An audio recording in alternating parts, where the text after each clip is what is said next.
sports fans around this big, beautiful blue marble we call Earth, and wherever city you may live in. Welcome to episode 156. Hi, everybody. Whoa, that's We are trippy. back on our Tuesday bullshit, gentlemen. After our long New Year's and holiday break, we're back on Tuesdays, ladies and gentlemen. Happy hour. Happy hour has been helping you keep yourself up in the air, up and updated with the sports bubble. We're back. I'm, of course, the owner and founder of the bar, Mr. Jacob B. You can call me Jake the Snake, JB. Doesn't matter what you call me. Just don't call me late for dinner. I am being joined, as always, by my bar keeps and co-host. First of all, Mr. C. Carter. And I'm being joined also by our one half of the Hoboken connection, Mr. Brandon C. Yes, indeed. Our executive producer will be coming in later on. He's just stuck at 5 o'clock after work traffic. Mr. Jose Blanco will be coming in later on tonight. We're also being joined by our deathmatch cowboy and bouncer of the bar, Mr. Zach George. And Zach George has got himself some new gear. Howdy, everybody. Howdy, hi. Yes, he's got himself a webcam, ladies and gentlemen. You can now actually see his awesome face. If the back of the bar starts to smell like horse flesh and sweat, my background explains why. You can be cleaning up behind those horses. They start. Oh, really, Carter? Hey, it's his call. It's his choice. But anyways, we're also being joined by one of our proud regulars from the West Coast, Mr. Matty Dangerously. Yeah, my mood is set up. I'm ready for the playoff time for the Chargers. Hallelujah. And hey, yes indeed, and don't worry, folks. We got the heaters up at good, comfortable temperatures for everybody, because you have to remember we are going through a cold snap throughout the United States, and trust me when I say this, it is freezing. And it's cold in the West Coast as well, and it's windy. Yes, indeed. I feel like our bar, because we come here from all parts of the U.S. I feel like our bar is basically a dimensional hub, if you will, kind of like the Bifrost in the Marvel universe. It makes sense. Makes sense actually. And we got a lot to talk about as this the first Tuesday of the year of our Lord 2025, January the 7th. And we're going to start off by hitting on the diamond, because we got some big news from both the trade and free agency and off that as well. Yeah, absolutely. Give me a second here, because I need to change the header. Yeah. Now, first and foremost, we have a lawsuit. A big lawsuit, and it's a family lawsuit as well, coming in from Matt's world, and that is, of course, San Diego Padres. Yeah, well, you know what that means, ladies and gentlemen, because with this lawsuit, it's time to play the feud. That is not. Bruh. Now, for those who are wondering what is that for, it's because here's the thing. The reason why we're playing the 8-bit version of Family Feud is that, unfortunately, on our last edition of Happy Hour, unfortunately, a certain video of ours, well, it kind of got us hit with a ban outside of the United States. So we're trying to be safe here. Yeah, after that, we're gonna try to tread lightly. But let me go ahead and explain this story. First and foremost, we all remember the late owner of the San Diego Padres, chairman, of the San Diego Padres, Peter Schneider. Yeah, Peter Schneider. Seidler. Thank you. Yeah, but his widow, Shield? Sheel. Shield Seidler. Yes. Shield Seidler is suing the brothers is suing the sons of the father. Hold on, Jacob. She's suing the brothers. She's suing two brothers, Johnny and Matthew.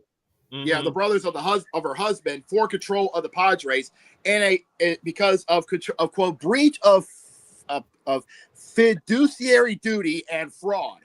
Well, let me go ahead and explain the story. It says, in a complaint filed in Texas probate court, Shea Seidler claims she and her 3 children have been effectively ostracized, from the organization since Peter Seidler's death 14 months ago. The suit names Robert and Matthew Seidler as defendants, accusing the brothers of fiduciary breaches of trust, fraud, conversion, and egregious acts of self-dealings in their roles as trustees and executors and executors. Executive. Yeah. Executives. Executives of his Executors will. of Peter's seedless estate. The Yes, Padres. let me continue on from that as well, because this is coming also from Yahoo Sports. She from the alleges, she alleges that the brothers have irreconcilable conflicts of interest and sold assets of the trust to themselves at far below market prices in an effort to gain control of the team. Mm-hmm. Let's see. Now the Padres announced that Peter's oldest brother, John, Yep. would become the team's control person, which Shea opposed and claims went against her late husband's wishes. In a letter to the fans, she claimed her complaint was a very last resort to protect my family and to continue to carry out Peter's legacy. As the She holder did. of, as the holder of the largest individual ownership stake in the San Diego Padres and the sole beneficiary of Sela Trust, which possesses executive exclusive rights with respect to control of the franchise, I am seeking to be named a control person for the Padres. Whoa. Now the statement came now a statement came from a spokesperson from that trust, which controls the Padres, called her complaint entirely without merit. Peter had a clear estate plan, the statement continued. The plan specifically named 3 of his 9 siblings, with whom he had worked closely for many decades, as successor trustees of his trust. And Peter himself prohibited Shear from ever serving as a trustee. Wow. The trustee Whoa. exclusively responsible for designating the San Diego Padres' next control person. Wow. Mm-hmm. The statement alleged that Shear agreed to a sworn document in 2020 that she had no right to be or to designate the control person, and she would not interfere with the designated control person.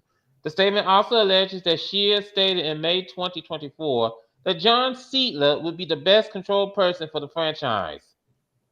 Now, Peter Seidler, a two-time cancer survivor, died from complications of an infection back on November the 14th, 2023. Yes, Leaving behind, at the age of 63. leaving behind Shear and their 3 children, now aged 4, 9, and 11.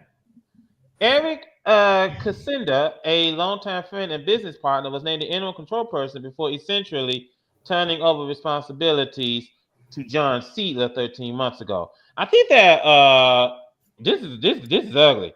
This It probably is. this is gonna Oh, get ugly. definitely. And the worst part is this is coming right when the Padres are trying to play in the free agency role after the Seidler family just got working on doing a contract extension with Manny Machado last year, and they're trying to get Japanese pitching sensation Roki Sasaki to come to San Diego. Yeah. Mm-hmm. It's awful what's going on, and I mean you hate to see it, especially since this is the last resort. And by the way, you have to forgive me because I do have a cough drop in my mouth. Oh, you're good. But no, you hate to see it. Like I said, this is the last resort, and you wish it could work something out before we got to this point. Unfortunately, we're at this point. So Unfortunately, it is what it is. She didn't want this to happen. She wanted cooler heads to prevail and wanted a deal to strike for them so that she can have some of her assets to come back on her side, and that way none of this could happen. But fortunately, the controlling owners kind of stonewalled her, and she's like, "Okay, you want to play this game? Fine. You left me no choice," and she hit the button. She had to hit the button. yeah, I think that. I mean, like I said, you hate to see this story.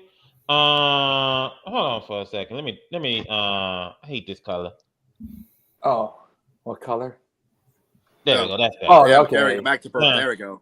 Now, I just want to think. Now, like I said, you hate to see it, but she had no other choice here.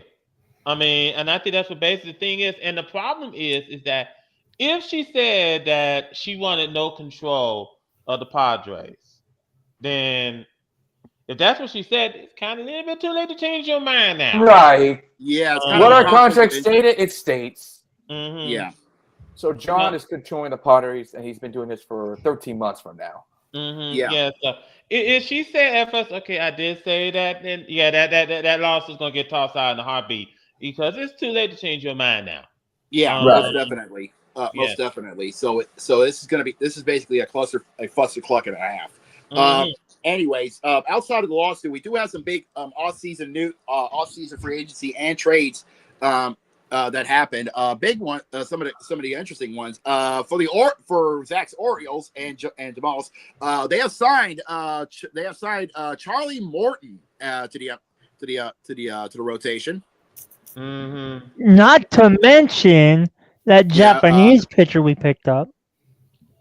Now, let me also bring this up, because especially after yesterday, because like I said, I'm reading the free agency tracker from ESPN. It's been a very quiet at the start of the year, but yesterday, the Reds they traded for Gavin Lukes.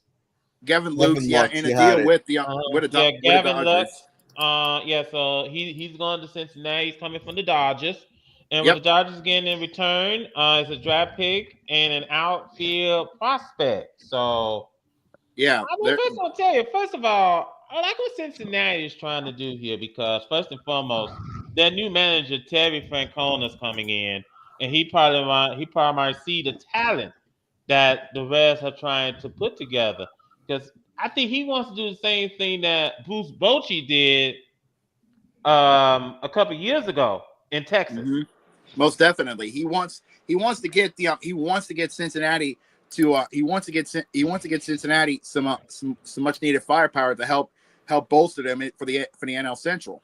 Not Hmm. to mention, what this tells me is that not just Franconi, but the Cincinnati front office is willing to spend money to get what they want. That's true. That is true. I mean, For you have to spend money to be competitive. for Most definitely. for for the longest time as an Orioles fan, we would bitch and bitch and bitch and bitch and bitch about how we had no pitching, but Peter Angelos, may he rest in peace, wouldn't spend no fucking money. And Hmm. now that the new ownership group with I I, f- I forget who's top dog, but the one everybody talks about is Cal Ripken.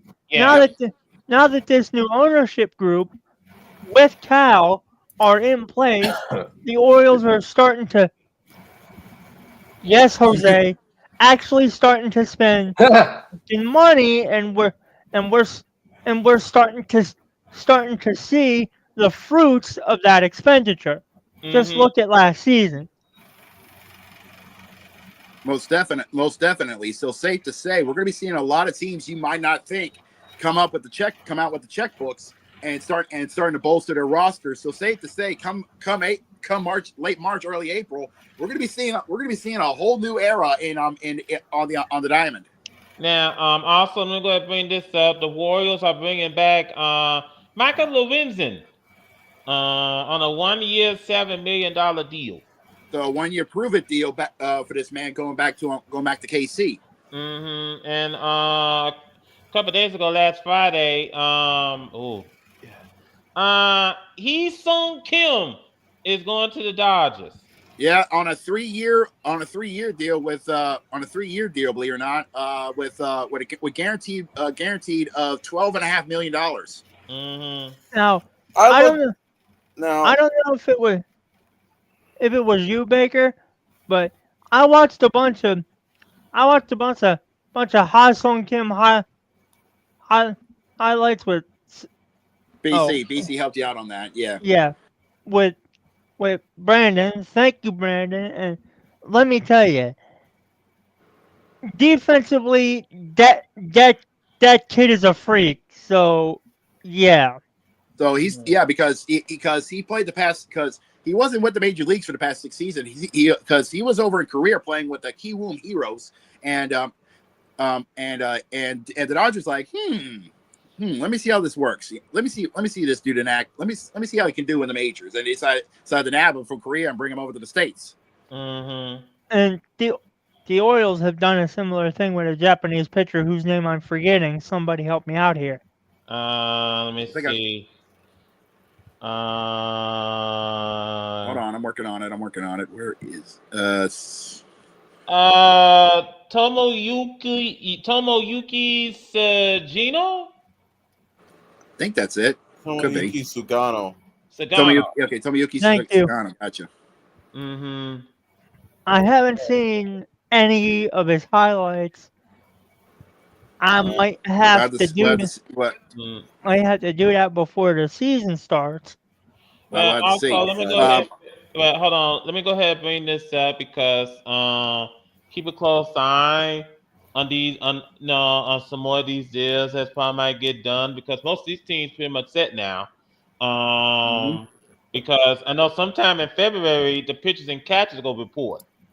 Yep.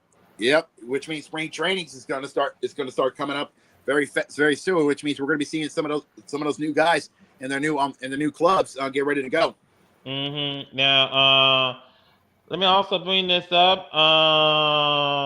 The A's, and I know some of the fans in Oakland are just wondering, why didn't you do this when you was in Oakland? But they're spending money. Why didn't you do that when they were in Oakland? I just mentioned that Brett Rooker and the A's are in agreement on a 5-year, $60 million contract extension. So, they're opening up their wallets here. How much? Why didn't they do this when they was in Oakland? I never understand because 5 years, 60 mil. Yeah, 60 million. My God. Yeah, I didn't just point this out. Just pretty much go ahead and assume that John Fisher saying, okay, then we're at that hellhole in Oakland. We're in Sacramento, which is going to be harder than Oakland. Yep. But what do you do? Because we got to get this team to look decent once we head into Las Vegas. If we get to Las Vegas. So I just want to point that out. I'm just a little bit disappointed. And it's going to be hot as hell in Vegas, too. But at least with Vegas, it's a dry heat. Sorry, Carter.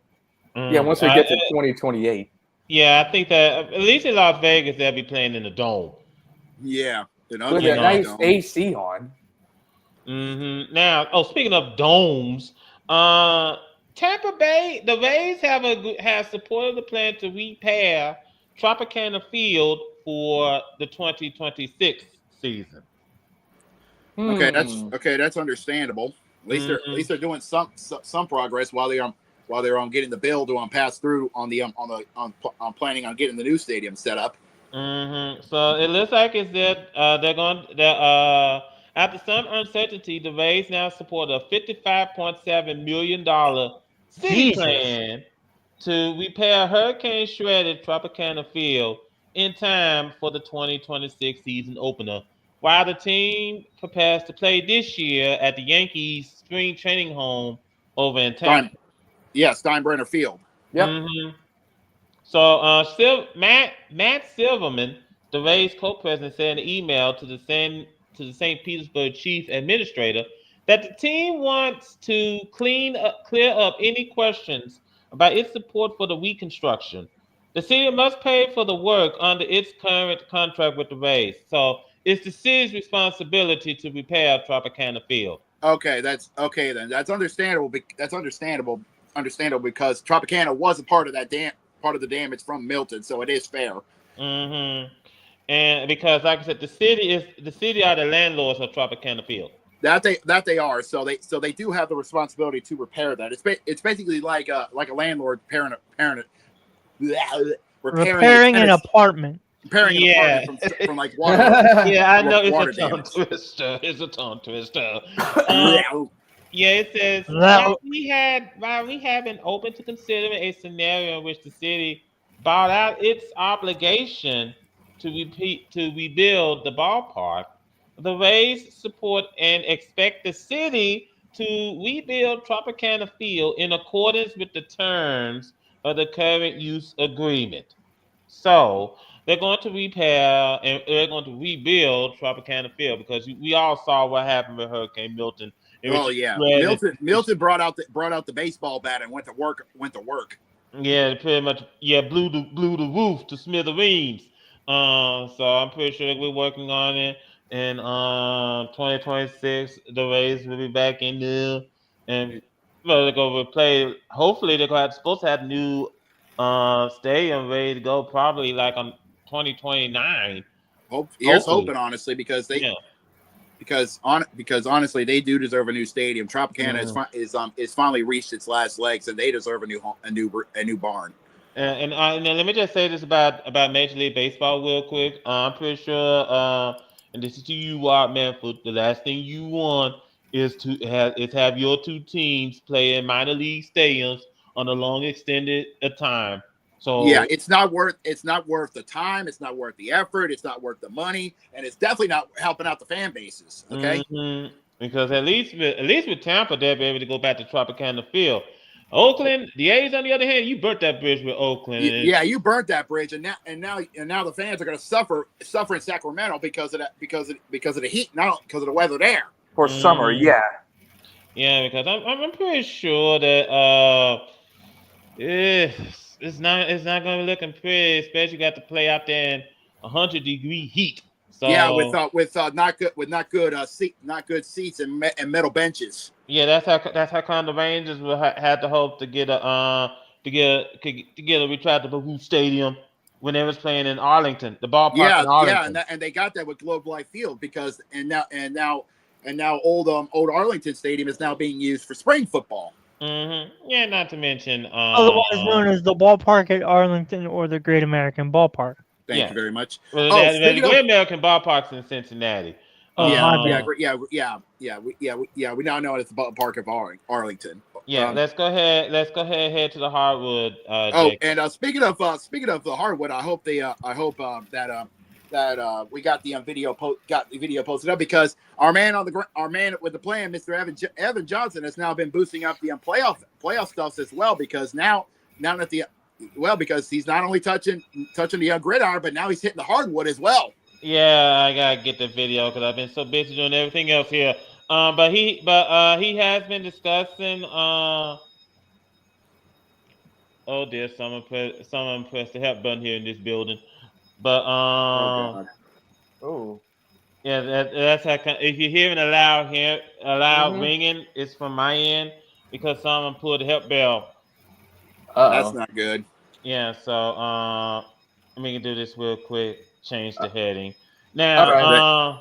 Now also let me like you brought up, Jacob. Evan did do some videos on the On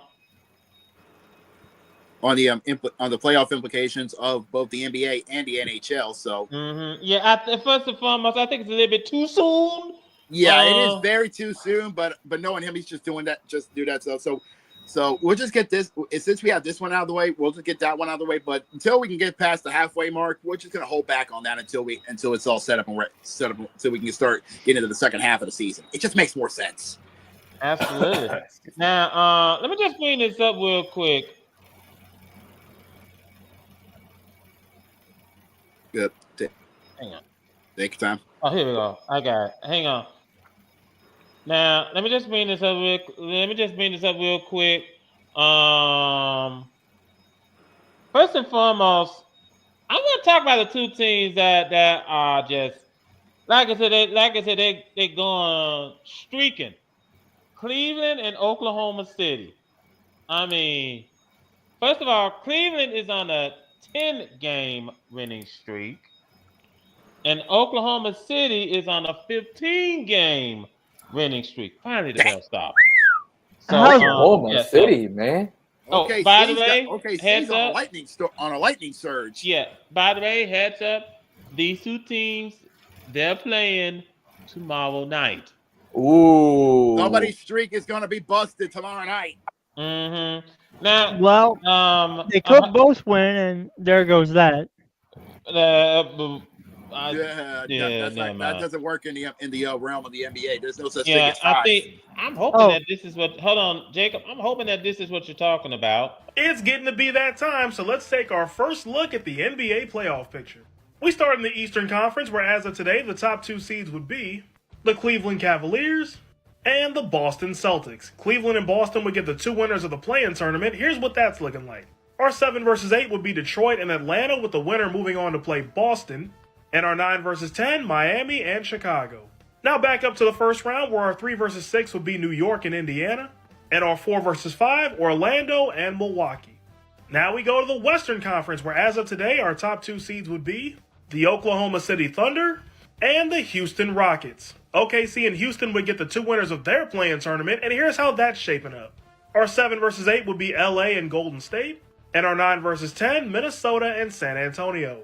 Now back up to the first round, where our 3 versus 6 would be Memphis and Dallas, and our 4 versus 5, Denver and LA.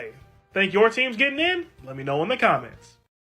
That's the NBA one. Yeah, like I said, right now it's a little bit too soon because they've only played like 41 games. Yeah, we haven't. Yeah, even though it says technically we're at the halfway mark. Technically, our version of the halfway mark is the All-Star break. Mm-hmm. Anybody know if the Celtics have a game tonight and where I can catch it? Actually, they do. In fact, they do. As I take a look at the schedule for tonight's matchup. Yeah, we'll get to that. They're going to be in the Ball Arena. Yeah, okay, we'll get to that in a minute. East. Now, first and foremost, let me just run through some news real quick. First and foremost, when Amazon Prime shows the NBA next season, you can expect Dirk Nowitzki and Blake Griffin. They're going to be on that show.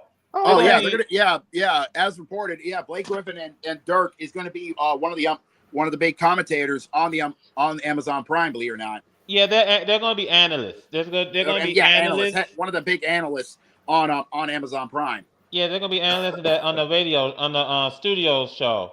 Yeah. So, very, very interesting. I like that. I like that. You know, good choices. Very good choices. Both of them.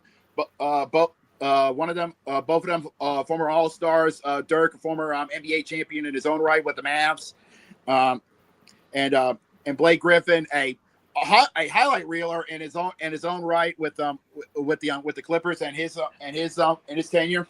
You know, also it's really I think that it's really a shame that injuries, you know, cut his career short. You know? It's a damn shame because that dude was one of the best to never have a chance to get a ring.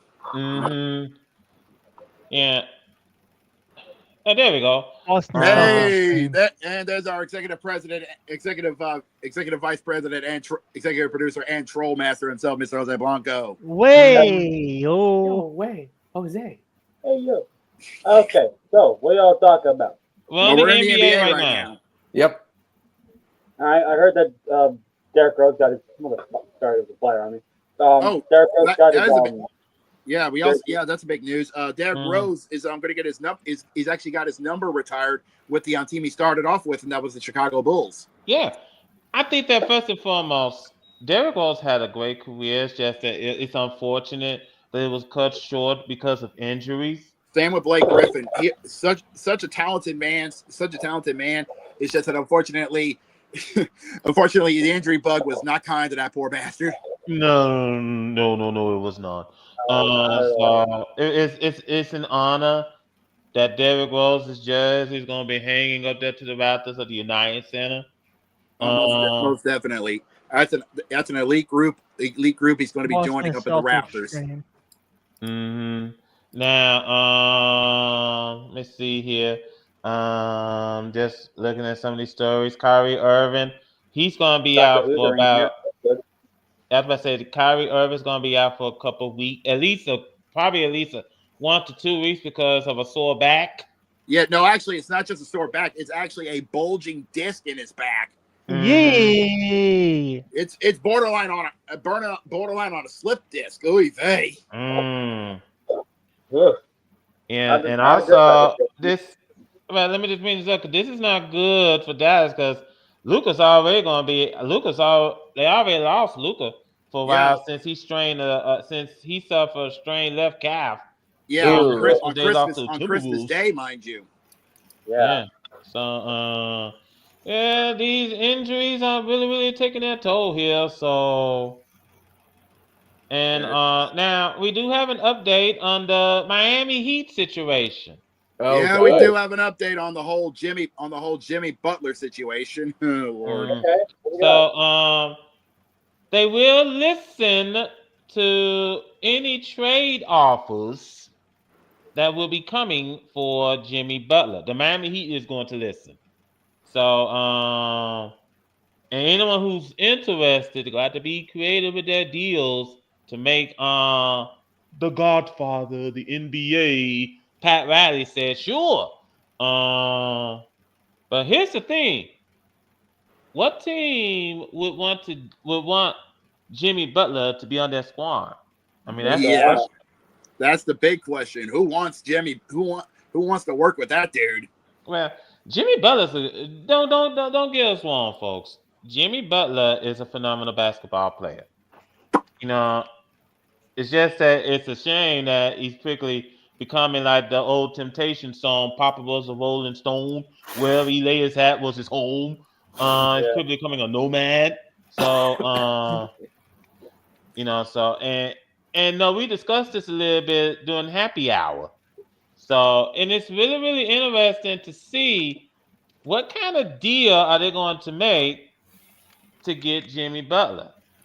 And that should be very, very interesting. And before anyone says anything else, I think Jamal wants to jump in. Since we're talking about Mr. Butler. Oh, by the way, boy, I found another stream site for the Celtics game. I just need to know if it's clean. Sports Feed 24. Good luck. Don't worry about it. Yeah. Anyway, Let's give Jamal the floor. Yeah. Go ahead, Jamal. Let's go, Jamal. Let's hear on the whole Jimmy Butler situation. So, if anyone's been paying attention to stuff that's been going on with Bradley Beal, I don't think the Suns are entirely out of the conversation. That's fair. Yeah, the Suns have been. Bradley's been sat out, and he's probably not too happy about that. Something tells me that Jimmy Butler might not be as out of luck as people might think he is. Speaking of Bradley Beal, he played last night. Well, he played last night, but he did sat out a game. Yeah, I know he wasn't too happy about. He came out. He scored 25 points off the bench. In that 109-99 victory over the 76ers. Like I said, I don't think he's too happy about getting sat down in the first place. Don't be surprised if the Suns make a move. Well, we'll have to see what happens because if the trade goes through and Beal does go to Miami, would this work in the long work for both parties? I don't know. We'll have to see where the chips lie. Yeah, we got a long way to go before we hit the trade deadline. So yes, definitely. So we'll have to see what happens. I think that the best way I could put it is just this is a wait and see approach. But definitely. I think that's what this is. This is a wait and see approach. Now, like we said, Jimmy Butler was suspended for 7 games. There's no telling what kind of mood he's going to be in once those 7 games are up, or whether or not he's still going to be in Miami by the time those 7 games are up. They got 29 days to work with till the trade deadline on the 6th of February at 2:00. So basically they got some time, but not a lot of time. Yeah. Now, as you guys did bring up, we do have some big games tonight. First and foremost, You do. we're starting off down in Charlotte. I don't know why, but we got the Suns and the Hornets. Yeah, you can check that out on FanDuel Sports South or Amazon Prime if you so much inclined. I think that game actually on right now. No, it's it's at 7. Yeah, it's at 7 Eastern. Tip off under 30 minutes. I keep forgetting that the clock in front of me on my wall is fucking fast. Yeah. Now also over at the Capital One Arena, we got the Rockets and the Wizards. Yeah, you can check that out on SC Houston or Monument. The Wizards. The Wizards. Now, over on TNT, we at 7:30 Eastern, 6:30 Central. We got the Lakers and the Mavericks. Yep, that's going to be down in Big D at the American Airlines Center. It's gonna be you a can check it out tense on one. TV or True TV if you so much inclined. Or you can check it out, or for our local boys in LA, you can check it out on Sportsnet Los Angeles. See how these new players are going to handle on the basketball court against Dallas after that trade. Indeed. Yeah. I'm still waiting for that bigger trade soon. Before if anything, Dallas is weak right now.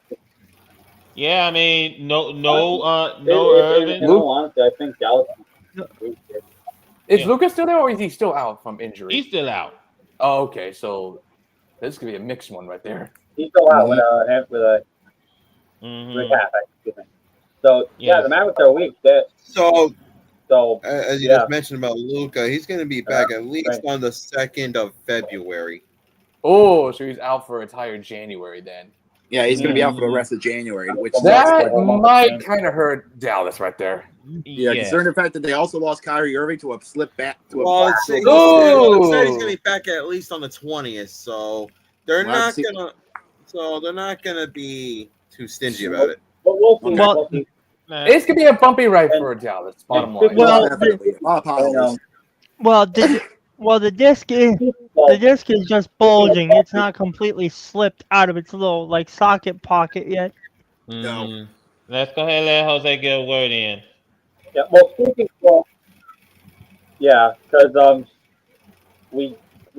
speaking of bumping, Jacob, the Pelicans are taking on the Timberwolves at home. Yay. Wonderful. Wonderful. That game is going to be on at 8 o'clock. You can check it out on FanDuel Sports North for Timberwolf boys, or for our Pelican fans, you can check it out on Go Sports. Yeah, that's what I had to say because Go Sports, you can they have a deal. Hold on, Jose. They have a deal which they broadcast the Pelicans games on the TV station on different sub channels. Just depends on what area of Pelicans territory you live in. Yep. So most definitely. At 9 o'clock over in Salt Lake at the Delta Center, the Jazz are going to go head to head with the Atlanta Hawks. Now over at 10 o'clock Eastern, 9 Central, over in San Fran, we got the Miami Heat and the Golden State Warriors. They're going to do battle, and Miami better find some way to break this streak that they're on. Miami is on a 3-game losing streak. Ooh. Yeah, they got to snap that very quickly. You can check that out on NBC Sports or FanDuel Sports South. FanDuel Sports South, if you're not once the Atlanta game is done. You probably mean FanDuel Sports Florida or the Sun. Whatever part of Florida airs Miami Heat game. Yeah. And of course, later on this evening, here's to answer your question, Zach. We got the Boston Celtics and the Denver Nuggets at the Ball Arena. That game's gonna be on TNT. Whoa. Yep, or NBC Sports. NBC Sports, if you want to be localized. That is the main event. At 10 o'clock. Mm-hmm. The Joker look at the standings here. Oh boy. Now, as we brought up, as we look at the standings real quick, the Cavaliers. Okay, let me just point this out. Look at the top team in the East and look at the top team in the West. Man, this is killer. Speaks for itself. I'm gonna be honest with this one. It speaks for itself, honestly. Cleveland 31-4, and leading the East. With gusto. 5.5 games ahead. Do we need to keep in mind that both Cavaliers and Thunder got big winning streaks going Not on? to mention they're playing against each other tomorrow. Yeah, and Yeah. We could be seeing a finals preview tomorrow night. Team. You can take a guess which says which. Yeah. Boston. Yeah, it's only a game separating them. Or half a game. Only a game separating those two, basically. Yeah. Yeah. Now, likewise. You know what's shocking? Sorry. Go ahead, Jose. You know what's shocking to me? Indiana and Detroit are a half a game behind one another. Well, here's the thing, and we're seeing a completely different Detroit Pistons team this year. Definitely. No, I think that this team has pretty much grown up. They're still learning. They're still in the learning process. Especially how they had last year. We thought they was gonna tank up the joint, but this year they're completely different. Yeah, definitely. We're definitely seeing a Detroit team that could open some eyes on these young lads. You know. Yeah. Now, also, I just want to point this out. Take a real good look at the bottom. I mean that seriously. I mean Detroit, Atlanta, Miami, and Chicago. No, I'm talking about the bottom of the. I'm talking all the way down there. Philly, Brooklyn, Toronto, Charlotte, and Washington. Philly's is embarrassment. I'm gonna be honest. Well, I'm talking about Toronto, Charlotte, Washington, Utah, Wizards, and New Orleans. Zoom in on them win losses real quick. 7 wins. Jesus. Because it's kind of hard to see with how small the text is on the screen. Mm-hmm. Hey. Yeah. Oh, okay. I see. Make the screen a little bit bigger, Jose. Yeah, okay. Can you zoom in on a little bit just to help out? I think there's a zoom in option for Jose for that. There you go. There you go. Much better. There you go, Jamal. 7 and 29. Good Lord. As we welcome in the Weevil. Good Lord. New Orleans, what the fuck is that shit? Y'all really need the fucking Williamson. You need the porn star to save y'all from yourselves. God wow, dude. Yeah, stroll up and look at the bottom of the East. Stroll up. Utah being ass is nothing new. That franchise has been butt cheeks since Karl Malone left, and we know Karl Malone likes them young. Oh. Wow, came in the right time with that one. The 76ers being at the bottom, that doesn't surprise me because Joel Embiid is very good at being mid. Like it's in his name. Embiid, mid. Well, you got a point. He's got a point. Jamal, you can either say he's very good at being mid or very mid at being good. Where's the Spurs at? The Spurs are... I think they're in the top. They're number 10. In the 10th? Yeah, they're in the last play-in spot. Wimby's trying to hold up those Spurs. I mean, that's nice. I would like for them to win a ring with Victor Wembanyama before I have to blast that franchise a whole. How do you have Tim Duncan and Victor Wembanyama and they both don't win a ring? I know Duncan has, but I don't know. Yeah, Duncan has. Please let Victor win a ring. Please do the entire NBA a favor. Yeah. And speaking of doing the NBA a favor, where's the Lakers? They're in the top 4. 5. Yeah, I'm just glad I'm actually here for basketball Houston for once. last time.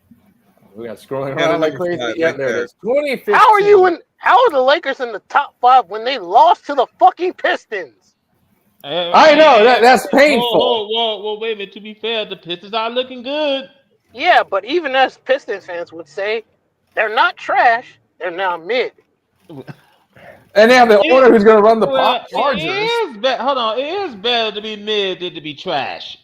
Even still, the fucking Pistons is whipping y'all ass, and y'all have all that talent. Get the fuck out of here, LA. I'm waiting for that big trade so I can be happy with that shit. What trade are we talking about here?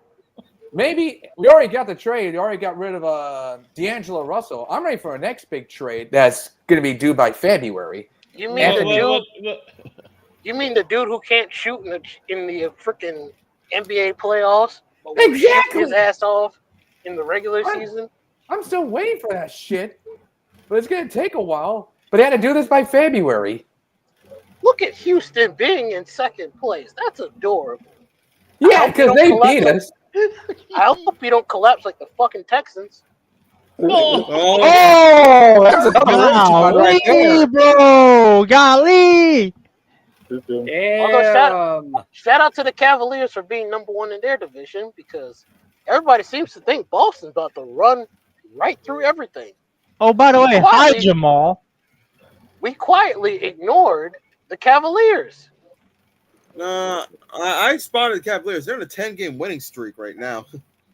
Yeah, and people don't think this team could beat Boston. 31-4. Yeah, they need to stop huffing that paint. Stop huffing that step. Don't get me wrong. I have Boston winning the championship, but if you don't think Cleveland will put up a fight, I think you're mistaken. They're definitely gonna put up a fight. Most definitely. If people are saying that ain't happening, they need to stop huffing that paint. Yeah. Hey, look at Hicket's team, the New York Knicks, 24-13. They need to stop huffing the trophy polish. Except the losing streak. They're on a third losing streak. Yeah. I myself need to get back into EuroLeague. That's all happening over there. Hold on. Let's go ahead and head on out to the college hardwood. All right, college time. Yeah. Now, first and foremost, I'm just looking back here at some scores we saw over the weekend. Make sure if there's any upsets, and there was an upset on the weekend. So that upset. As a matter of fact, hold on. As a matter of fact, Kentucky defeated Florida 106-100. There goes Florida's perfect season. You can kiss that goodbye. That was a shootout. That was a shootout between Kentucky and Florida. So. Yeah, and also Nebraska upset UCLA over the weekend, 66 to 58. 66 to 58, and UCLA was number 15. And they're falling off. Arizona upset Cincinnati, 72 to 67. Yeah, they did. Yeah, and Cincinnati, by the way, was the number 16 team in the country. Now Sunday, going through here real quick. No upsets here. Yeah, I didn't see any upsets on Sunday, although Washington almost upset Illinois, but Illinois came out with the victory 81 to 77. So yeah, they did. Yeah. Washington put up a fight, but the fighting alumni is stay strong. And as we take a look at the rankings real quick. Yep, I got the rankings pulled up. The top five stayed put. Tennessee still holding strong at the number one spot, 14-0. And it's funny enough that you mentioned about Tennessee because at 7:00 they're playing tonight against the number 8 ranked team, the Florida Gators. SC Combat coming up. They're ranked number 8. That's gonna be interesting. 1 versus 8 tonight. Auburn number 2 and 8. Auburn stays at number 2. They're going to be playing tonight against Texas at 9 o'clock. The Longhorns of Texas. Yep, in Austin. At number 3 is the Cyclones. Staying at number 3 is the Cyclones of Iowa State. They're going to be playing. They're going to be playing at home at 8 o'clock against Utah. Utes. Yep. Number 4, we got Duke at 12 and 2. Playing home they're playing at home against Pitt. Yep, against the University of Pitt. Number 5 is still the Crimson Tide of Alabama. They're going to be playing. They're going to be going on the road to Columbia to take on the Gamecocks in South Carolina. That's tomorrow. That's for tomorrow night. Yeah, number 6 we do have Kentucky. Kentucky moves up 4 spots in the rankings to number 6 in the nation. Wait, number 6? Wait, is it? Yeah, Kentucky is number 6. It is. Kentucky, yeah. Yep. And they're going to be playing tonight. They're going on the road to Bulldogs Athens. of Georgia. Yeah, they're going to be heading over to Athens tonight at 7. In fact, tip off just a little over 10 minutes. At number 7, moving up a spot is Marquette University. Yeah, they're playing host to Georgetown. Yeah, the Georgetown. The Oh, Hoyas of Georgetown. At 8 o'clock. Florida moving down 2 spots from 6 after their upset after losing to Kentucky. Like we talked about, they're going to be playing at home in Gainesville against the number one ranked Volunteers. They tip off in just about 10 minutes. Number 9, we got UConn, the defending national champions. They're Yep, playing UConn moving against up. Villanova. Yep, they got Villanova tomorrow night. They're going to be heading on the road to Villanova tomorrow night. And then number 10, we got Texas A&M. Texas Again, A&M they're also sneaking playing into tomorrow number 10, night, and they're playing against in. the number 17 ranked of the nation, the Oklahoma Sooners. Yeah, they're going to be making the trip taking a trip to Sooner Country tomorrow night. Now, also, hold on, gentlemen. Now, and also, in addition to the games of which you all mentioned, outside of the top 10, number 14, Mississippi State will play against Vanderbilt in Nashville. Ooh. And take a look at this for a second. Mississippi State is 13-1. So is Vanderbilt. Mm-hmm. Someone's going down. And remember, this is conference place too, so this is going to hurt them. This is either going to help them or hurt them as we're getting closer and closer to the SEC tournament. Speaking of tied, 11-3 records here. The UCLA number 22 ranked, taking on the Michigan Wolverines, who are 24 ranked in the nation. Yeah, battle of the Big Ten matchup. You can check that game out on Peacock. That's going to be on at 10 o'clock. Absolutely. Now we got some Big 12 action going on this evening. We got Arizona. They're going to play against the number 21 team in the country, West Virginia. Yep. Oh yes, they do. Yep. West Virginia 11-2 on the year. And at 10 o'clock here, the final ranked team, Utah State, started playing against San Jose State. Yeah, that's going to be on Mountain West Network in Mountain West Place. So good. So and over in Shark Country. Yeah. And Carter, you're going to be smiling about this. Your Ole Miss Rebels, who are ranked 23, tomorrow night is going to be playing against Arkansas. Now, I first want to tell you, it's going to be an intriguing game. I know John Calipari is not too happy that Tennessee ran his team off the court over the weekend. So, so I'm pretty sure he has his Razorbacks ready to go for Ole Miss when they do battle at the Bud Walton Arena. So should be very, very interesting to see. But we'll worry about that tomorrow. Now, let's make the move from the men to the women. Let's flip the coin and get onto the women's side. On the women's side. Hold on, but now like I said, I'm gonna bring this up. I'm not too sure right now if Jose has it, but Kim Mullarkey made a fashion statement, so to speak, over the weekend. Oh, yeah. When LSU was in action, and her outfit like as if she dressed like a basketball net. Oh no! I love that girl. I love that coach. That's my coach. Kim Mullarkey. But don't ask me how to spell her name, Jose, because I have no idea. But she dressed like a. No, I found it. Yeah, I got it. Yeah, Kim. Yeah, Kim Mulkey. Okay. But like I said, speaking of which, last night, can we go ahead and tip our cap to Purdue commit Kira Reynolds for a committed player in women's basketball? Yeah. Because from what I'm seeing here, Purdue commit Kira Reynolds in the history of inside an Indiana high school posted up a quintuple double. Basically, a quad dub. Oh, that's nice. That is very rare. I'm not gonna lie to you. That's a lot. Are you talking about the unicorn that is the 5-dubber? Yes. Quintuple, that's 5. There's a reason we call it the unicorn, because you got to get doubles on double points on scoring, blocking, assists, steals, and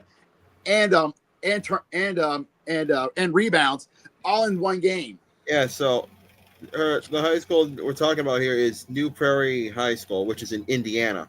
Wow.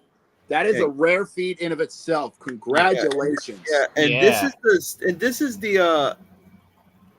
is the stat that this is posted up at her high school. All right. And it's versing them. It's like Washington or something. South Bend, Washington. Okay. There we go. There you go. Sorry, I got to cut in, but So here's the stat line here. You guys can see it. What the fuck? Yeah. Also, oh my god, sweater that actually had a basketball hoop around it. What the hell? Oh my god. I thought. Today wearing a shirt that has the ball in the freaking I thought John Madden had done something ridiculous, but this takes the cake. Go ahead with your story, Brandon. Anyway, play this. Show the stat line. Yeah, pull up Brandon's screen. Let's see. Good. Wow. 14, 10, 11, 12, 18. Golly, bro. 18 rebounds. Crashing them boards. Yeah, I just want to point this out. That's doggone impressive.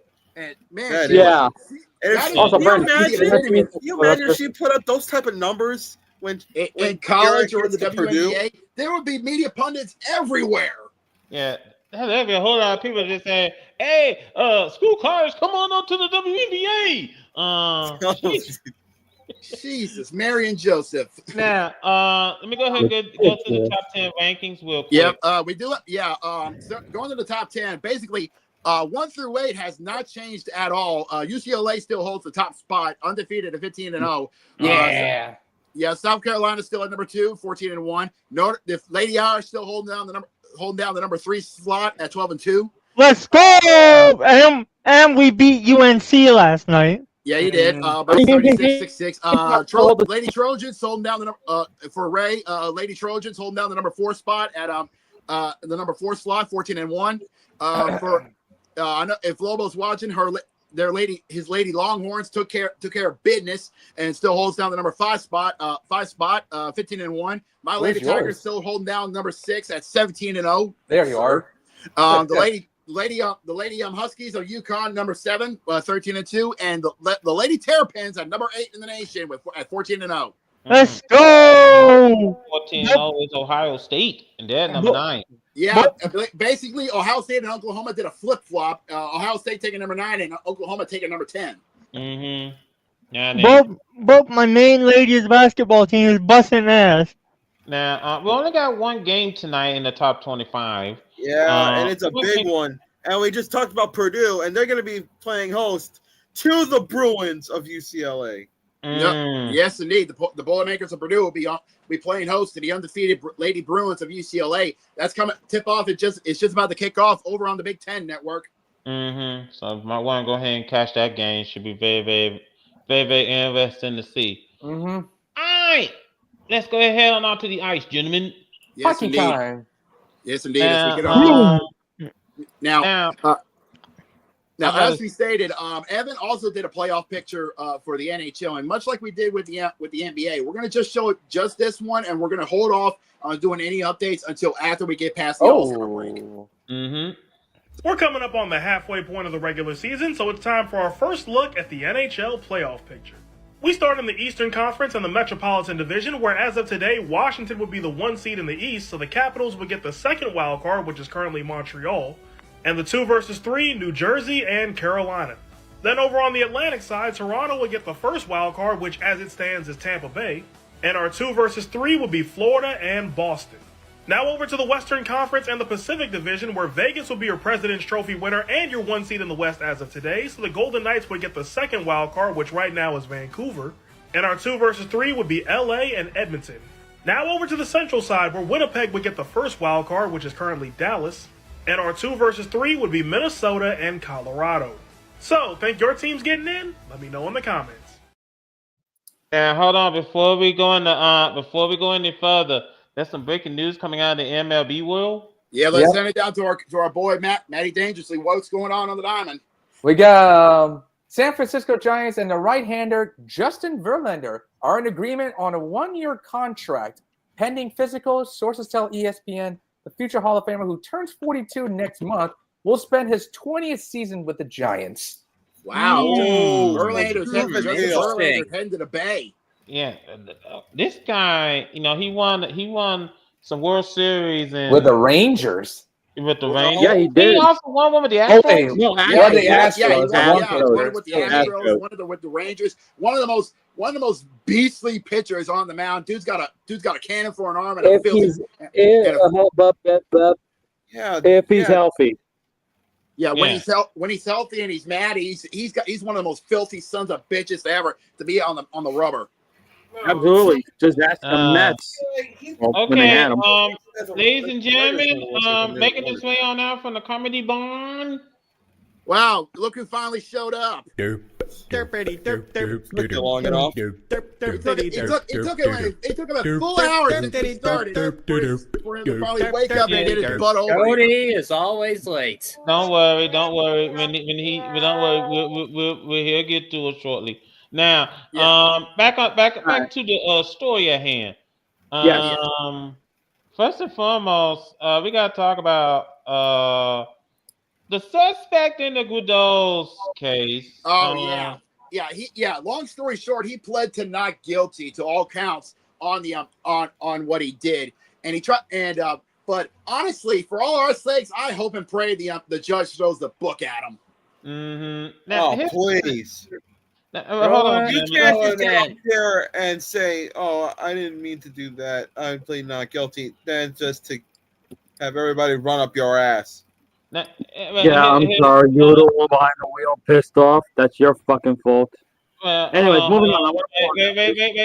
Wait. Now, let's bring this up real quick because there was a deal on the table. The prosecution offered that he spent 35 years in prison. That was the offer. And he decided not to take it. And he said, "No, I didn't mean to do it. I'm innocent. I'm gonna fight this." Yeah, good luck with that when the evidence all point at you. I think that let me just break it down for you. The defense lawyers in the statement said that they hope to prove that the death stemmed not from any malfeasance. Malfeasance. I got you. Malfeasance. Thank you, Zach.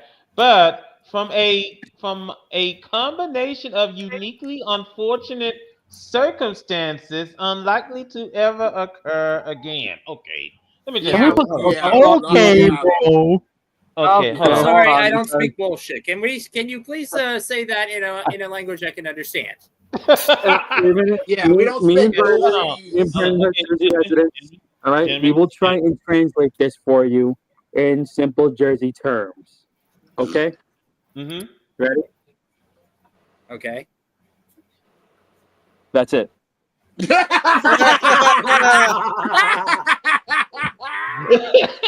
Wow.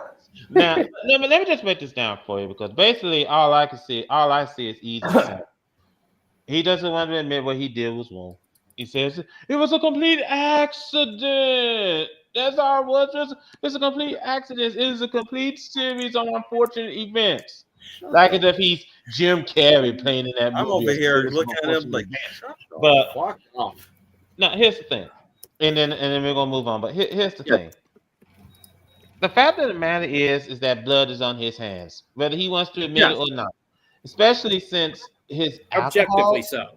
Yeah, especially since his blood alcohol level is above the state limit, way above the state limit. So, I hope it gets a life sentence. Mm-hmm. Thank you. Yeah.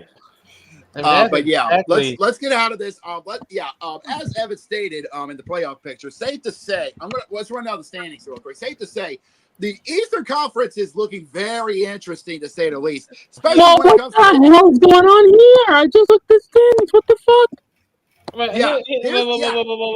Hold on, Jacob. Here's the thing, because especially if you look at how tight the things are in the especially in the metro. In my metro? Golly, bro. The Metropolitan Division. It's basically tighter than when I was wearing blue jeans, man. Wearing just one size too small blue jeans. It's wrong. No, that is. I'm not touching that. I'm not touching that, Jacob.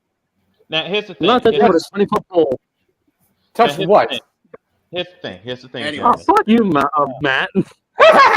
Capitals, hold on, gentlemen. The Capitals they are ahead in the Metropolitan, but when you got New Jersey and Carolina breathing down your neck, New Jersey, and by at least 1 to 2 games, mind you, 3 to 6 points, easy. Jacob, points. Yeah, that's what I said. 3 to 6 points on both. 3 for New Jersey and 6 for Carolina, which is basically a game for New Jersey and 2 for Carolina. Okay, that's 2-3 games. Yeah. Well, depending. Depending. Yeah, because remember, win counts 2 points.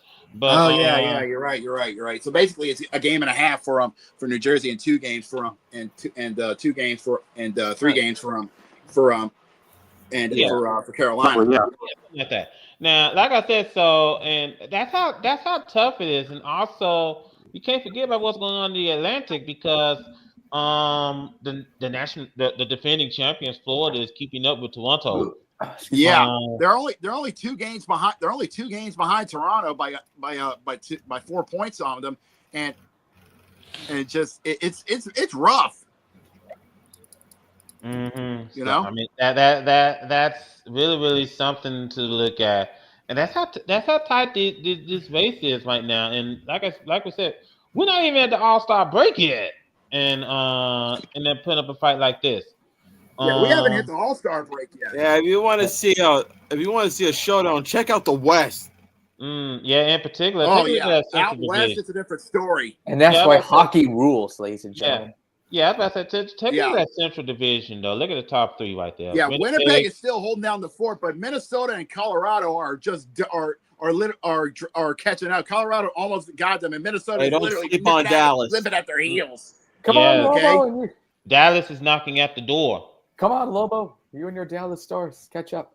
Yeah, Dallas is at the door. Dallas is at the door knocking, while Colorado and Minnesota are basically about to get in the ring and start throwing hands. Yeah. Let me also bring this up. Look at the Pacific Division. Vegas is ahead, but the Kings. Man, this is killer. Look at that. Yeah, Vegas, the Kings and the Oilers are basically catching up to them closely. They're keeping it close.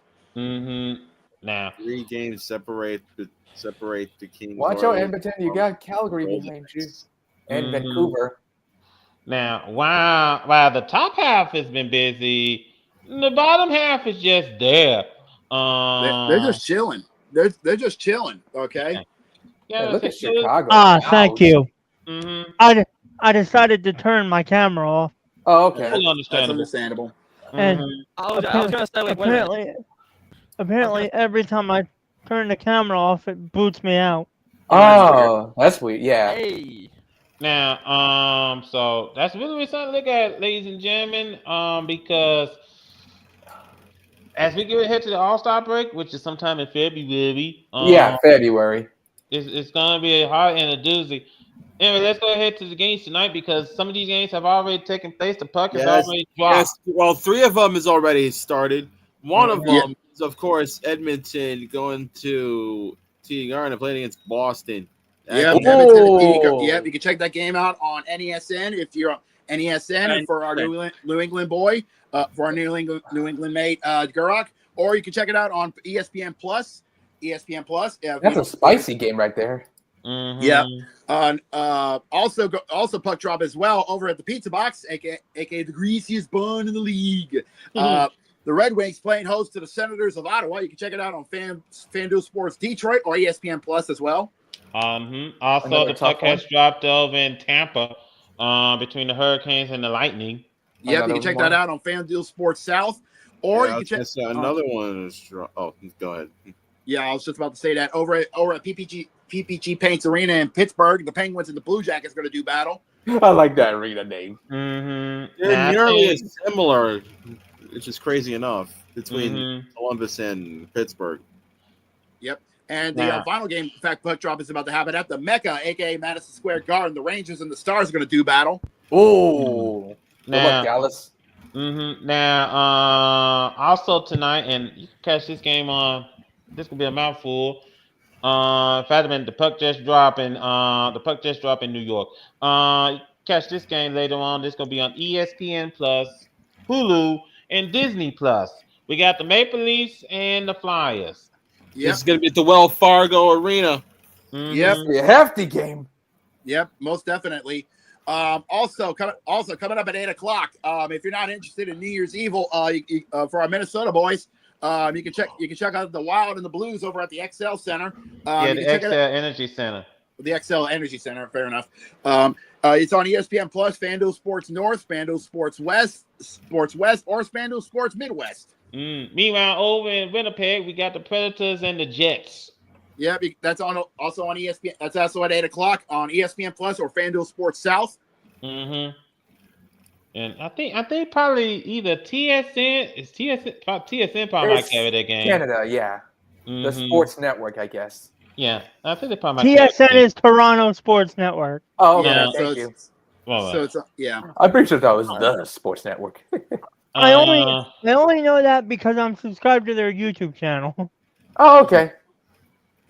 Because I used to watch Canadian football and lacrosse, National Lacrosse League, and also Bar Down. It's by the way, it's the Sports Network. Oh, okay. Is it really? I was curious. It's the Sports Network. I was right all along. Not Toronto. There you go. All right. And coming up at 10:00 at the pond in Anaheim. I know it's called the Honda Center, but I've always grown up as the Arrowhead Pond. Me too. I will die on that hill.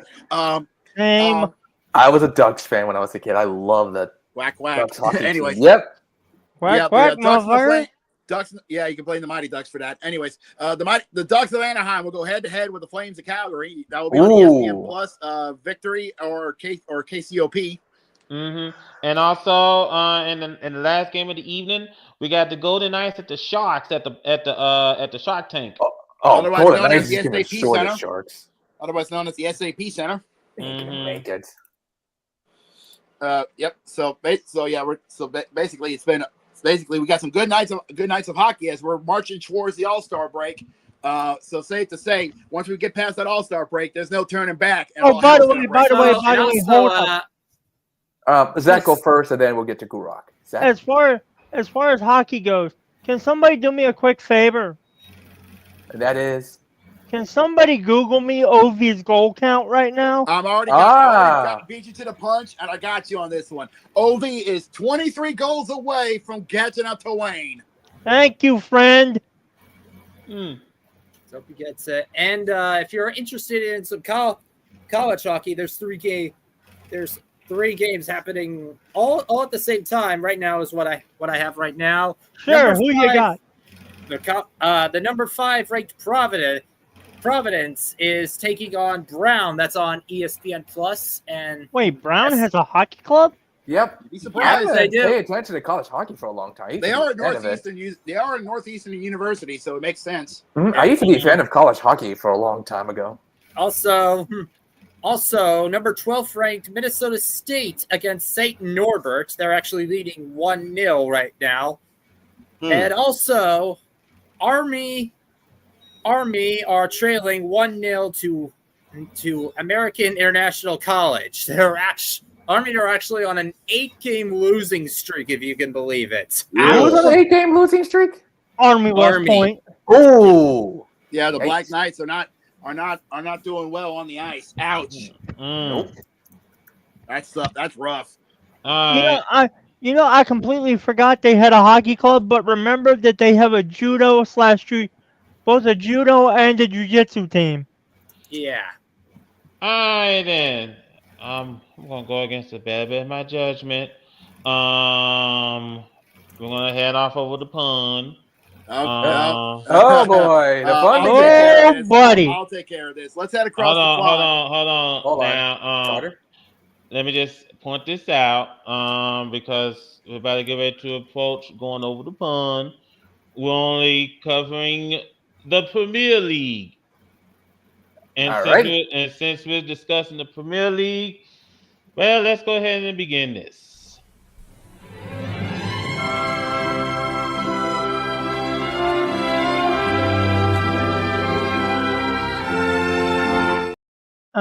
Welcome to another I don't think that's going to be relevant anymore. They just won back-to-back games.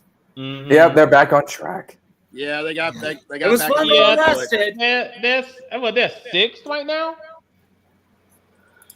I can actually help you out on that. I'm taking a look at the They beat table. Leicester City in the last 2 games, and then they destroyed West Ham. Yep, they're in sex. Yeah, there's 6 in the table outside of the top 5. They're still outside the top 4, so. Yeah, they're outside of the top 4, just behind Newcastle United by a point. Yep. Speaking of United, where's my club? Where's my main club? Where's Man United? They're 13th. Although, bottom 10. Fuck off. It happens to everyone. I swear we've forgotten how to play football. Yeah, Sometimes it happens. You're good. Now, let me just hold on. Let me just run through some scores real quick on the Premier I'll League. help you because I know that. Yeah, I got you. Premier I League. got you. So do I. So do I. This won't take too long. Let Matt and Durock take it. All right. First, we'll take turns. For this one, let me get the volume. There we go. On Saturday earlier, Newcastle beat Tottenham 2-1. Yep. The Newcastle United took care of the Spurs 2-1. Holy shit! And Brentford beating Spurs. That's yeah, a Brentford, Tottenham Colts. There we go. Yeah, Aston Brentford. Villa. Yeah, go ahead. Was it Aston Villa beat Leicester 2-1 as well? Yep. In a pretty exciting game. There. Oh, exciting! That's very good job for the Aston Villa. In a shutout performance, Brentford took Southampton to the woodshed. 5-0 was the final. Ew. That's ugly. Oh yeah, that was a brutal. And since we're talking about it, Manchester City beat West Ham 4-1. Yeah, I'll get the party favors. Hold on, gentlemen. Bournemouth defeated Everton 1-0. Yeah, AC Bournemouth and had a good matchup with Everton. Took the win 1-0. Was the final. And Chelsea and Crystal Palace end up with a draw 1-1. Yeah, go get your sister. Dropping points again. Well, come on, Chelsea! Stop goofing off. Chelsea you weren't the only ones Enzo who had a Maresca draw. said that they weren't in the title race, and he meant it. Yeah, Chelsea. At least he's telling the Chelsea truth. dropping He's being points. honest. That makes me happy. Okay. Well, you won't be happy for long because in a big match, we had some more draws here. Arsenal and Brighton and Hove drew to a 1-1 tie. Hey, Arsenal, how's that feel getting a draw? And then we also had 2 more draws on Sunday. Fulham beat Fulham and Ipswich drew 2-2 again in a match that was mostly for penalties. And How did you draw this Ipswich, Fulham? What the heck? How do you draw to Ipswich Town? Ipswich actually put up quite the fight. They were actually leading by the end of the first half. Wow. And then Liverpool and Manchester United. Yeah, That was Man U came back strong and drew it to a 2-2 draw. Why are we dropping points to fucking Liverpool? God damn it! You're a winning yesterday. I hate this. And then he got 2-2 draw. Yes, I say yesterday. The Sheriff of Nottingham is smiling from ear to ear. Nottingham Forest defeated the Wanderers 3-0. Yeah. Here's a big story. Here's a story that'll pluck the heartstrings. Nottingham Forest is now third in the table, third in the top 4, tied with Arsenal, mind you. But Arsenal has the tiebreakers. And we haven't seen this team be this good in decades, mind you. Yep. Mm-hmm. It's mean They haven't won 6 straight since 1967. Yeah, boys were born. Okay. Boys, my mother was literally 1, but boys, if I can take over for a second. Go ahead. We haven't seen Nottingham. Like, Gurak, you're a football nerd. A little bit, quite. When was the last time Forest had January football? Oh, it's because they're looking it right in the face right now. Been a long time since they've seen European action. They actually won back-to-back European Cups in the 70s. Yeah. So this is wow. So it's pretty good. So it's pretty good for them. It's just time will tell if they return to form long term. But yeah, most definitely. It's a good time to be a Forest fan. I'll say that. Yeah, since 1966, guys. That was when England won the world. Hold on, that was 66, 67. That was when England won the World Cup. The irony. That is crazy talk. Also, big news. As we know, the Premier League is taking a break from this week because of the big cup matches coming up. The Carabao Cup as well. The Carabao Cup is coming up, so they're gonna be back next Tuesday on the 14th with some match on the 14th to start off with the week 21 of the matchups for the Premier League, and they got a good schedule for this upcoming week. Yeah, we'll get to it next week. Yeah, you're right. We'll get to it next week. Fair enough. We got FA Cup this weekend. Yeah, one last. Yeah, we'll drop. I'll go for the matches on Sunday. Good idea. One last thing I'll mention. All right. That people who are new to world football need to remember is that now that we're in January, the transfer window is open. Yep. So and best believe there's already been a lot of teams making some loans and some transfers as we speak. So I suggest if you're following your teams, keep an eye open on that transfer window, because you will be seeing a lot of big time players making some moves and some deals to your teams. If you think trades in, just for example, because we were talking about it earlier, the MLB are wild. Transfers in football can go for stupid money. Yeah. Okay. Okay. Yeah, I was about to say, hold on. I was about to say we're gonna go ahead and speed this along because we got to talk about the NFL. We'll get to that shortly. We got about first to take a detour to college football real quick and discuss about the Final Four. That's what fine. we're seeing this week. Yep, this weekend is the Final Four, the semifinals of the college football playoff. And the reason we say that is because the Bowl Mania has concluded. All the bowl games is now finished up, wrapped up, and wrapped up in a pretty little bow, which means now it's full steam ahead with the college football playoffs. We have our semifinals all set up and locked up and ready to go for this coming Thursday.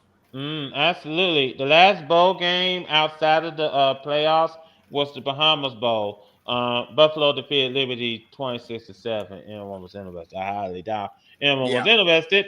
So let's go ahead and head on out to the college football playoff real quick. First and foremost, I do believe I think it's Thursday and Friday. This Thursday and Friday are the semifinals. Yeah, I say Thursday at the Orange. We got Penn State and Notre Dame. Notre Dame, I think they're favored by 1.5. Yeah, they are heavy favorites by 1.5 points. And of course, Friday we got the Cotton Bowl, where they call it the Cotton Bowl. Texas. Yep, it's still a tradition in Dallas, Texas. Yeah, between Texas and Ohio State. Let's keep in mind one thing. Believe it or not, Ohio State is favored by 6 points. Believe it or not. Ohio State. Now, let's not forget this. Okay, go ahead. They may say that Ohio State is the favorite, but let's be real here. Ohio State is the underdogs here, because you got to remember. I feel like it. You got to remember, Texas is 2-1 against Ohio State. That is true. They do have the wins advantage against the Buckeyes heading into this Friday night under the lights. What was Texas ranked heading into the college playoffs? And what was Ohio State ranked? Oh, all right. Texas was ranked number 3. Yeah, they were number 3. And Ohio State? Number 6. Number 6. If I am Texas, you cannot afford to rely on history. Because you're the one that has something to prove. Not necessarily Ohio State either. Because recently Ohio... Oh, sorry. That's just me. Okay, because Ohio State recently exposed Oregon because they were number 1 in the country, and now they're going to face Texas in their home state of Texas in the famous Cotton Bowl. This is why you don't overextend the college playoffs, because clearly those number 1 teams weren't really the number 1 teams. Fair enough. No, those teams with buys pretty much got shown out the door. Oh, right, immediately with heavy boots. But yeah. safe to say this coming weekend, all eyes are going to be looking upon Miami and Arlington for those two games. It's safe to say. I was about to say, Jimmy, we will definitely talk about this on Happy Hour. Yeah, Oregon got exposed. We will see. We will see. Go ahead. Georgia got exposed as number 2. They lost to Notre Dame in their Atlanta, Georgia. Yeah. No, that was in New Orleans. No. That was in New Orleans. Remember Sugar Bowl? Yeah. Oh, it was the Sugar Bowl. My bad. Yeah, you're good. But yeah, nonetheless, safe to say on Happy Hour, we're gonna find out who's gonna be the last two standing, who's gonna be going to Atlanta on the 20th to fight for the right to hoist the national championship. That should be very, very interesting. All right, now then. Speaking of championships, hold on, Jacob. Hold on. Before we get to the playoffs, we gotta talk about Black Monday. Yeah. Yep. And let's get give me that shit right now. Yeah, go right ahead. Let them all start. Let them all start. Rick us an asshole. It's showtime, folks. I'm gonna turn on my camera for this. So let's talk about the firings that were just put on display earlier in the day, and the one that happened yesterday. Antonio Pierce was fired earlier today by the Raiders for their 4-13 performance. To which I say, why are you surprised you're 4-13? You have no QB. You have no one on your offense who's truly prominent outside of Brock Bowers. Why are you surprised? You gave Antonio Pierce not much to do anything with, and you expect him to make a miracle. Have you also forgotten you're in a division with Kansas City, the Chargers, and the Broncos, who all made the playoffs, by the way? Yikes. Have you forgotten that? Guess they did not. I guess Mark Davis isn't a patient man. That doesn't surprise me because he looks like he's an impatient man. You take that for however you think that means. But aside from the Raiders, I'm going to leave them alone because they are expecting to have Tom Brady have a big say in those decisions. And I would trust Brady to actually, do something that would help benefit this team. So I'll leave them alone for now. Yep. New England. I have a bone to pick with you in particular. Go right ahead, man. I await our demise. I started this conversation when they played the game against the Bills and won that game, which I know certain Patriots fans didn't like, but I hinted at the idea they aren't playing for the pick. They're playing, 1, for pride, and 2, to save their coach. Lo and behold, Gerard Mayo gets fired. The last of their dynasty, so to speak, the last of the true age of the Patriots, has finally gone away. And to that I say, damn, you kind of hold the motherfucker. What were you expecting? You trot out Jacoby Brissett, acting like that's going to work. Yeah, you beat the Bengals. Ooh. Then you lost like at least 10 plus games. You won a few, and I got a good laugh at the wins that you did have. But goddamn, what were you expecting Gerard Mayo to do? You got Drake May out there with a weak-ass offensive line, and he got fucking beat up, got a concussion, and missed out on a game. You got a mediocre wide receiver room with no real superstars.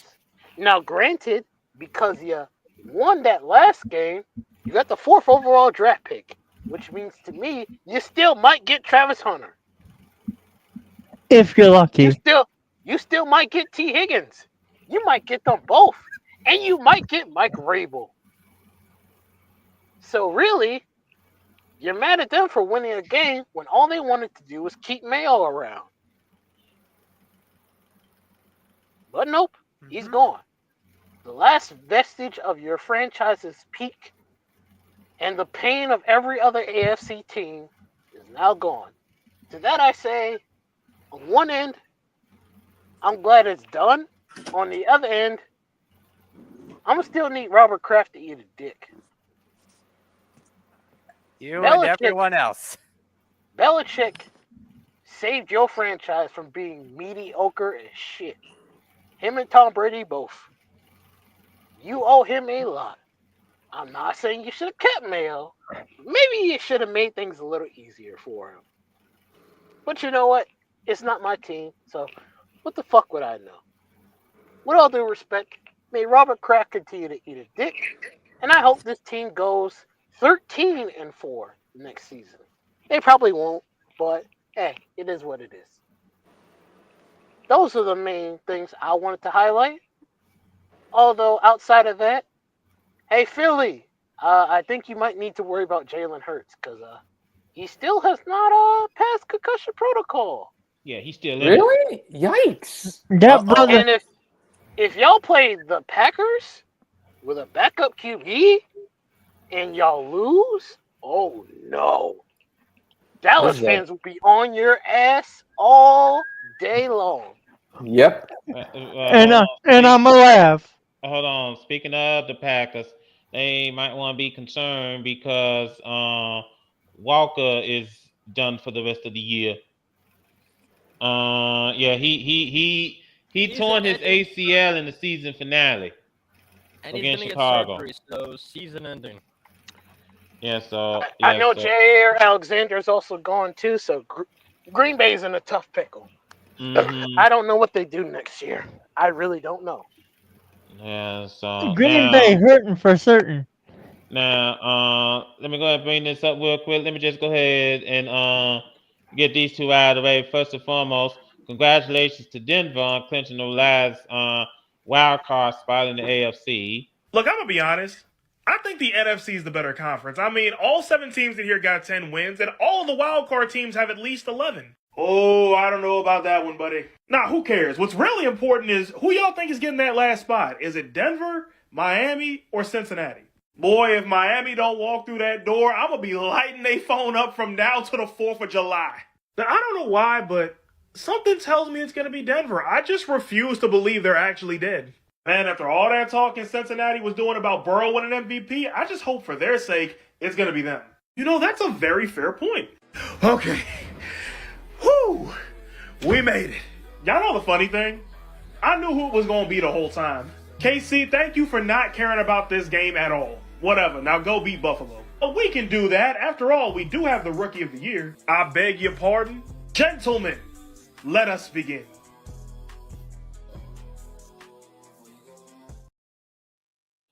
Denver, you made it. But in doing so, first and foremost, hey, Cincinnati, we got something for you. We already okay. Then, by the way, and then Miami, we got something I wasn't for there you. on Sunday. Oh well. Yo, Uber outside.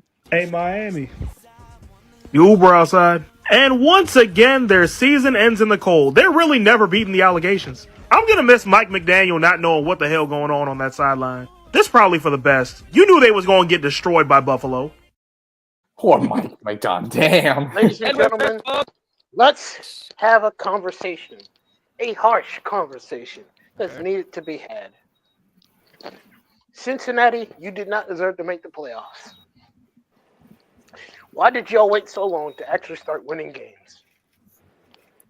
Why? Y'all waited so late to start winning when you need to. And you want people to feel sorry for you? You want Kansas City to give you a chance? Fuck no. They had no obligation to give you a chance. Get good. Win games. Do what you're supposed to. Stop having Joe Burrow carry your sorry asses every single season. His back is getting hurt. He's getting tired. And you're going to lose one of those wide receivers. How about you make his job easier? Mm-hmm. Build an O-line. Build a defense. Stop with the excuses. You didn't make it. It's your fault. Tough titty. To be honest, they knew the season was over when, Joe Burrow decided to become some shady. Hold on. First and foremost, Cincinnati already fired a defensive coordinator, so he's out of a job. Well, they have bad defense. Yeah, I was about to say, we're gonna try to make him the scapegoat. Well, to be fair, I can understand how Conrad's saying that they're making him the scapegoat because their defense was atrocious. So I can understand that standpoint. So Bengals gave Lou Anawamu the boot, so he's out. He go join other coaches and coordinators that got fired over the weekend. Let me get back to. I know that we pretty much hammered on the Raiders and the Patriots firing their coaches. Let me just go back up to that for a second. I just want to point out that owners, I can understand. You have the money. You can do whatever you want on your football team. Fine, that's understandable. But could you at least give your coaches some time to implement whatever system that they have and making your team better instead of giving a hook real quick? And I feel real bad that Gerard Mayo got fired out of New England. He only had one season. That's it. That man got hoed. He only had one season. That's it. It's just like they think that they're just gonna. Robert Kraft is just stuck in the past. He thinks this is still the 2000s where the Patriots are a dominant force in football. They're not. They're rebuilding, and he needs to get that into his thick skull. But he's not. Nope. Now, I just want to point this out. Now, I can tell you one coach that should have gotten fired. But if you say John Harbaugh, we're fighting. No. Yes, he should. He should have been for years. I don't care what the excuses are. I'm talking about Raheem Morris. Bedlam, you and I don't even share a server that I know of. Okay, easy, you two. Easy. Anyways, let's talk about Raheem Morris, the Oh, head actually, coach. yeah. Well, let's talk about the Falcons. Hey, Falcons. Oh my God. Come here. Wait, what? Oh, there we go. Whoever did that, you a hoe. Jose. I'm remember that. I'll remember that. Anywho, since I decided to choose violence today. It was by accident, Jamal. I'm sorry. I tried to zoom in the camera onto you. You are forgiven. I will let this slide. Anywho, Atlanta, I'm not letting you slide, though. You should have gotten defense. People were telling you this all season. I know the rationale behind getting Penix. I get it. But you got to get a defense. Otherwise, the QB is good for nothing outside of you just look good on offense. Occasionally. Get a defense. Get a pass rush. Get a better O-line. Tell Kirk Cousins to stop sucking. Do something. Because how do y'all win only one more game than when you had with Desmond Ridder? How do you do that? The Buccaneers lost Chris Godwin and Mike Evans and still won the division. Damn. How bad do you suck? Damn. I didn't. I knew they lost Mike Evans, but I forgot about Godwin. Damn. My bad, Jamal. The Buccaneers are coached by Todd Bowles, and they still won the division. How do you suck that much? Nuh-uh. He's right. How did you let the Carolina Panthers humiliate you on the last game of the season when you needed to win? How do you do that? That's the worst. Your defense is awful, and you need to focus on getting that together if you're going to try to convince people you're taking this division away from the Buccaneers. Nothing more I need to say on that record. Raheem Morris needed to go. I think that, because especially if you notice over the past couple of games, this guy does not know how to call a timeout. I mean, I'm telling the God honest truth. I'm telling the God honest truth. This guy does not know how to call a timeout. And it bugs me to this day. You have a timeout. Use them. Do he not know how to make his hands do this? I just want to point that out. Speaking of him, Speaking of embarrassing teams, the Colts. Here we go. Here we go. I opened my mouth, didn't I? Yes, you did. Yes, you And walked now right I'm choosing into it. violence. I'm choosing violence. You fired no one on your team. How? You lost to the fucking Giants. Excuse How do me you while not I fire laugh. people? How do you not fire people? How? And then you beat Jacksonville finally. Yay! Hooray! Do a flip. Flip on a penis for all I care. Where was this? Where was that win? Where was that win? No, I got against the hiccups, Giants? damn it. Where was it? Nowhere to be found. How do you let Drew Lock drop 5 TDs on your ass? Sorry. Garbage. Pat McAfee was right about the Colts. Nothing is going to change until you listen to the guy who used to kick for your team. Maybe he actually knows what the fuck he's talking about. He's a hell of a wrestling commentator, I give him that. Fucking Colts fans barking down his neck because he said some things about the Colts that might be true. Mm-hmm. It's almost like he's played for this team before, and he knows how they are. He has. has. Maybe listen to him. Jamal, Maybe. I don't know. You made me laugh too hard. Now I got the hiccups. Yeah. Just mute yourself until you get your hiccups off. And I'm not done yet. I'm not done embarrassing teams because I got another target. Chicago. You boy. fucking bitch ass motherfuckers. 5 wins. I'll give you the Green Bay win because honestly, that's the best win you have. You never said it. Chicago winning Green Bay was a long time. I'll give him that. You don't interrupt. I'll give him that win. That's the best win they got.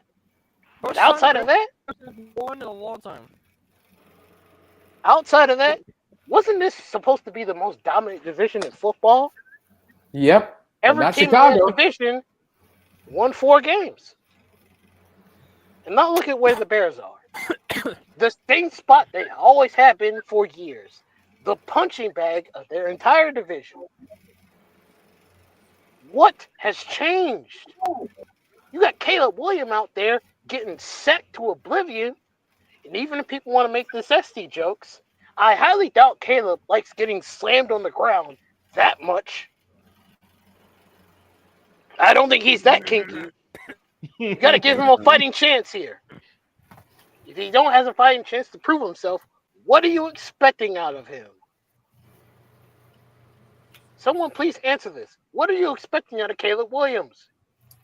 I don't know, honestly, when it comes to Caleb Williams. Hold on. Let me just say this real quick. Nothing's going to change. Nothing's going to change in Chicago. Nothing's going to change in Indianapolis until the owners are gone. Also, the collapse happened after the Hail Mary touchdown. Yeah, until Washington. the McCaskies are out of the pitch in Chicago, and until Jim Irsay goes to retirement home. Now, outside of bashing, I want to give a positive message to a team for once. Hey, Carolina, come right up onto the front. Yeah, your record is 5-4. I already know. But to be fair to them, they were expected to be the worst team in football. Lo and behold, they're not. Bryce Young actually looks like he might be salvageable. But it goes right back to what Tom Brady was saying at the beginning of the season that we should have mentioned before. It takes time to develop a QB. You cannot rush a guy and expect him to have everything figured out. You can't. Bryce Young needed time. Could have resulted in more wins? Sure. But Carolina doesn't have everything figured out. But it looks like Bryce Young is going to be able to salvage things. And hopefully he can figure it out. Hopefully this team will actually help him. And maybe Carolina can get back to the way they were the one year they got to the Super Bowl. That'd be nice. Yeah, it would be. But congratulations, Bryce Young. You're not a bust. At least not yet. Not yet. Yeah, not yet. Now then, let's go ahead and get ourselves ready for this weekend, the wild card weekend. I have the scores. I got the scores of myself. So hand that screen on the way. All day you don't have to do it. I did for myself. I did for you. What scores? Do what? Fuck it. I know you told me come back when I get rid of my hiccups, but I can't shake them. Okay. It's understandable. So with the new touch, with this touchscreen, I can actually do something. Here is the Yeah. Well, all right, let's get started. Time out. Hold on. Your mic is. What's up with your microphone? Yeah, you're sounding like a robot talking to a Pringles can. What the hell? Yeah. No, who's your robot? I was about to say you sound like a poor excuse for a chipmunk. Okay, am I better now? No, no, not at all. No, they're almost done. This is the last section.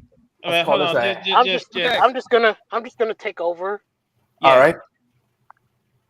Let's talk about the Vikings and Lions game before we even humor the playoffs, because that game is actually kind of important to the playoffs. Yeah, it was because it helped determine the number one seed and the NFC North. Well, hold on, time out. Let me just bring this up first and foremost because where was the Vikings red zone offense? It was awful. They got exposed badly. Where was the Vikings everything? Did they get lost at traffic or at the airport? Jahmyr Gibbs scored 4 touchdowns. That running back was a killer. He literally by himself destroyed the Vikings. No. Yes, we can hear you, but I'm in the point right now. So how do you let one running back beat your entire team? How do you do that? And they are missing players, and they're still beating the shit out of their competition. We might have to talk about Detroit being the most dangerous team in the NFL. And this is without David Montgomery. Without David Montgomery, without. And by the way, I didn't mention about David Montgomery because he's expected to be showing up in the divisional rounds. So he's not going to be weird. So he's not going to be gone for long. Nope. This team Lions could be something. Healthier.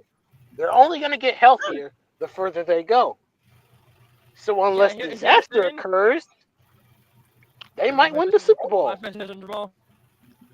If the Lions get more healthier, that is bad news for Kansas City. Because if the Lions keep improving and they go, your mic is still scratching you. Man. God. Jeez. Well, the point he's trying to make is that I do think the Detroit Lions are a legitimate threat to Kansas City. Mm-hmm. Yeah, that's what I'm saying. Yeah, but your microphone is clearly got. Yeah, I was gonna say we got one person has microphone issues. We got another person who has issues with the hiccup. This is just another average day here at the podcast, ladies and gentlemen. Hey, the hiccups ain't my fault. Jamal made me laugh too hard. Hey, that's understandable. Just try to get some deep breaths in you. Deep breaths in you, and try to get your diaphragm to come back. The Vikings are now number 5 in the NFC, which means they're playing against the Rams. They're going on the road. They're playing the Rams, which I expect them to win because, well, actually, I'll save that for the predictions. While the Lions get the bye. Yeah, we'll say that for the prediction. Yeah. Which means David Montgomery can come back when they figure out who they're playing against, and they have a better shot. Mm-hmm. Yeah, most definitely. Good luck, NFC. You might have woken up with the devil. Yeah, you might have woken up an animal. You might have woken up an animal. Yeah, let's be honest with ourselves here. Detroit is a very dangerous team. And they're gonna be a tough team to beat. I don't care who you put them up against. Whether it's Philadelphia or Tampa or the Rams. Or the lowest seed team faces Detroit. Yep. So yeah, I'm aware of that, man. Yeah, just curious. But it's a complete toss-up. Speaking of that, let's get to the the predictions. All right, let the fun begin. All right, Prediction time. let's get it started. Super Wild Card Weekend. Let's talk about the NFC end of it. All right. Yeah. Well, believe it or not, actually, the NFC gets the honor of the latter half of the weekend on Sundays, Sunday and Monday nights, while the AFC takes the early part of the weekend. Believe it or not. Okay. Yeah. Can y'all hear me clearly? Your mouth is now. Your mic is trash. Yeah. So Buddy, the I'll AFC take over from here. kicks off. Okay. Kicks off Wild Card Weekend this Saturday at 4:30 in Houston between the Chargers and the Texans. I have no faith in Houston at all. Nope. And I Me think the either. Chargers can get the job done. Yep. So They can do it right. Give me Los Angeles. I'll take it. I'm taking LA as well. Me too. Chargers. Hold on. I was about to say, because I gotta be honest to tell you all, I don't think CJ Stroud can carry the Texans to the divisional round. Not this year. Yeah. Especially Chargers defense is Saturday doing night, something strong. Under the lights, Hold at on. the vault. The Before Pittsburgh you Steelers are going to continue. hell as they take on the Ravens. Before you continue, Yep. Go ahead. with the Chargers winning that game, that means they get Kansas City. Yep. That's Welcome to basically Oh, no. they get the lowest. They're the lowest seed. Depending on the other games that we're going to talk about later on. I can guarantee you. I don't think outside of the Steelers, maybe you're not avoiding Kansas City. Nah, because I can see Ravens can pull off against Steelers. Yeah, I had to say, because that is the next game over the M&T Bank Stadium. We do got the Steelers versus the Ravens. Do we need to get the sync? I'm gonna be extremely biased, very biased. I think Baltimore can beat up this Pittsburgh Steelers team. Yep, go get the sync. They look pathetic. You see my logo. They led the AFC North for so long, and they collapsed it in 4 games in a row. Why should anyone trust them? Why? They haven't earned it. And quite frankly, I have no reason to fear them. However, it is Pittsburgh, so they'll get the benefit of the doubt one way or another. But give me the Ravens by a field goal because I'm petty. Fair enough. Also, let me hold on, Jacob, before we go any further. Chargers, Texas, gonna be on CBS and Paramount Plus, and the Steelers and the Ravens, they're gonna be on the Prime. Oh, you forgot one more thing, Carter. It's also gonna be on Nickelodeon. Oh yeah. Nickelodeon's got all. Good Lord. Oh, good. CJ Stroud can be slimed. See that? Damn. Yeah, That sounds on about right. Sunday. On Yes, Sunday, and we then start off. Hold on, we start off in Buffalo. We got the Broncos and the Bills. Bills. Simple. It's too I don't easy. think Denver has a chance of getting past that ridiculous offense. Buffalo Mania. Running Give me wild. the Bills. I wish you would not have said that. Give me the Bills because that would secure the second game of the AFC trilogy. In this, the Ravens versus the Bills. yep. And the Chargers, Chiefs. Oh fuck. Yeah. Sorry, man. That's the lady I'm just gonna fall. Yeah. Hold a miracle and the reigning empire, the Chiefs. Come on. Now, All right, over and in now Philadelphia. now we get the NFC starting off Sunday afternoon at 4:30 at the Link as the Packers are going to be going there to take on the Eagles. This heavily depends on the health of Jalen Hurts. Right. It That also is a heavily mixed depends bag on for the me. health of the Green Bay Packers. Yep. This is on Philly. Because I have Philly, but this heavily depends on the nature of the QB. Don't forget. I'm nervously going to say Philadelphia. Narrow win, I think.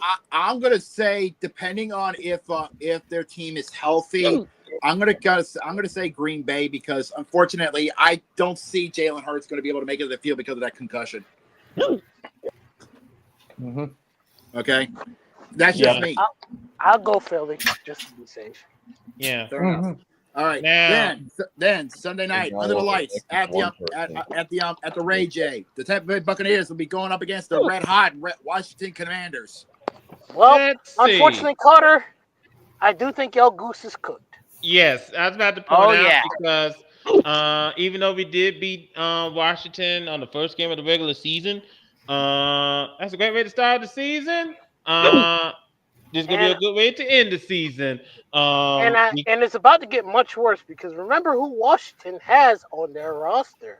Yeah, Lattimore, and we know how Lattimore and Mike Evans want to run a piece of each other.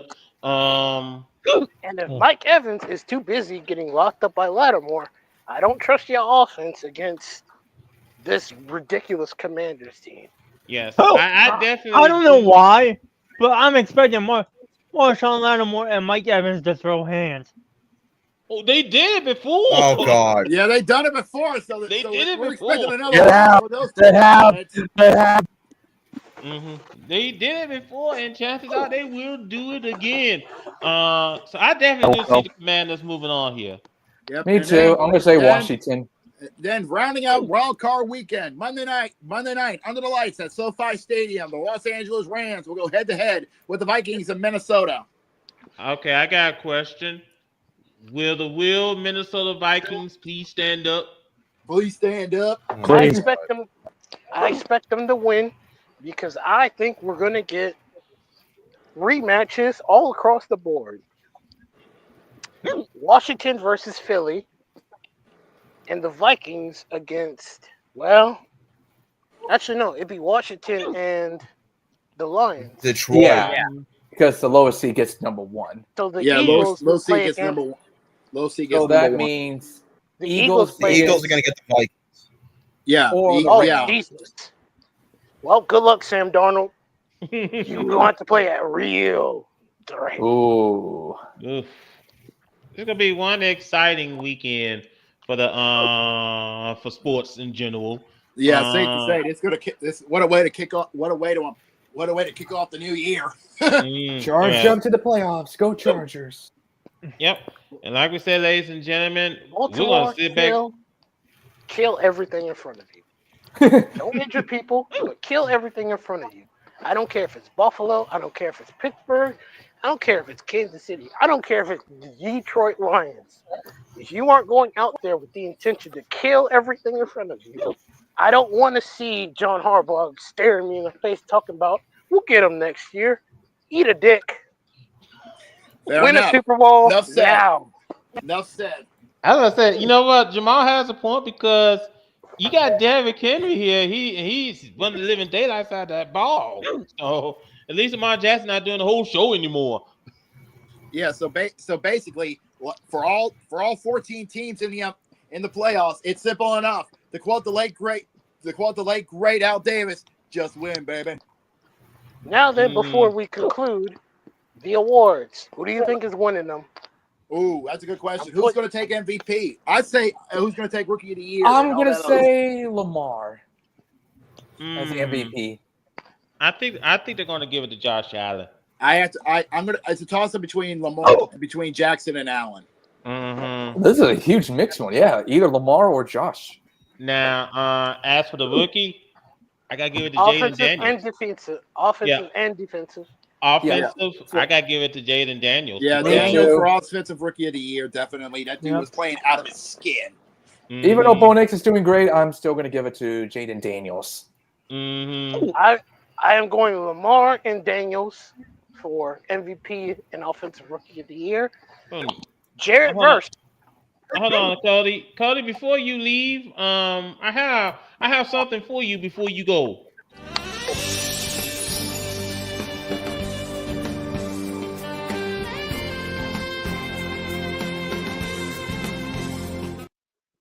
Go to hell. I'll see you all on Sunday.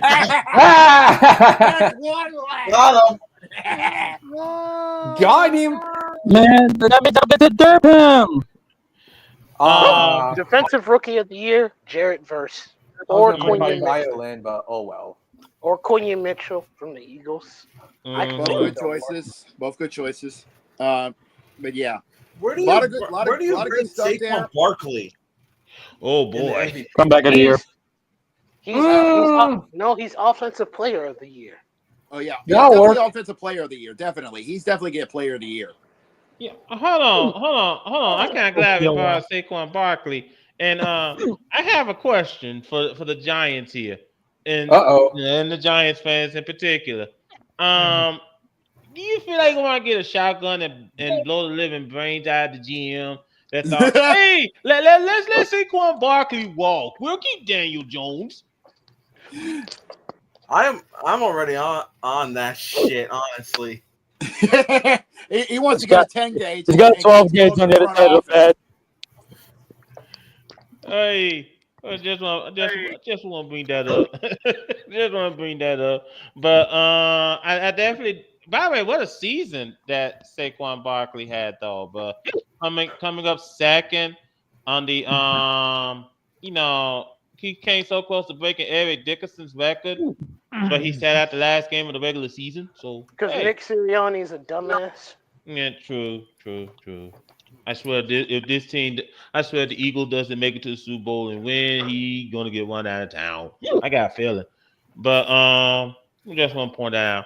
Anyway, ladies and gentlemen, let me run through some scores real quick before we turn the lights here in the barn. Just make this quick here.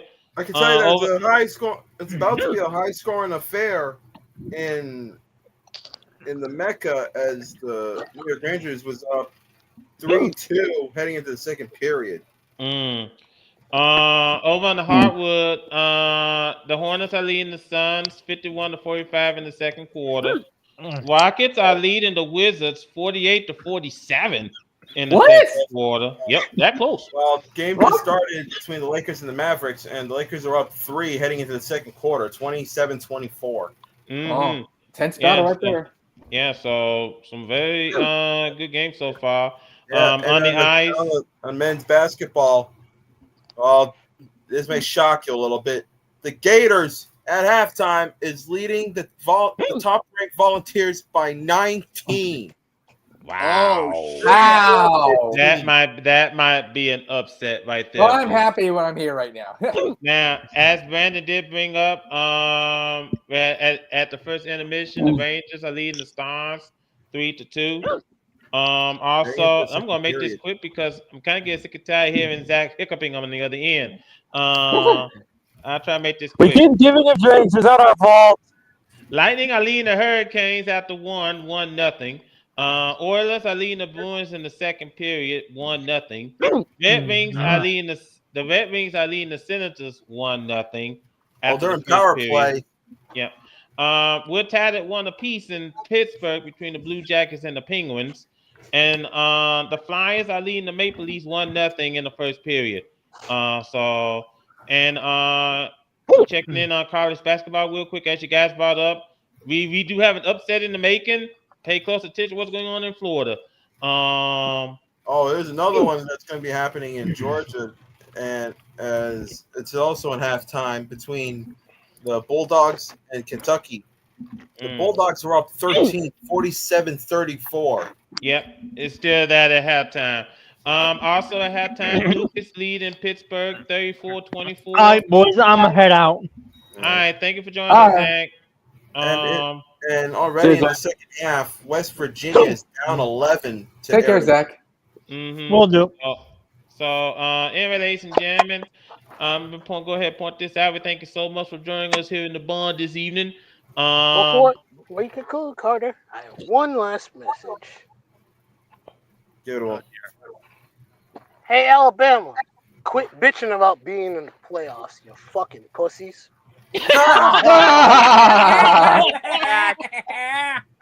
If you want to make the playoffs, quit smelling like the Cincinnati Bengals. Win when you're supposed to. Oi. Perfect. That's how it's done. I love it. Now let me also point this out to the remaining teams that are playing in the wild card. Let me just point this out because I got 3 words for you. Don't get eliminated. Don't get eliminated. Someone shut that off. Okay, hold on. Someone keep on. I don't know why they keep on having this on loop. But first and foremost, thank you so much. Yeah, we thank you so much for tuning in, ladies and gentlemen. Joining us here in the barn. First and foremost, if you like what you see, subscribe to our channel. Like this video. Share this video. And when you do subscribe to our channel, please hit the bell. Fuck you, man. So that you will know. I swear, I got a feeling y'all gonna have a fight here soon. So that you will know. You better be ready.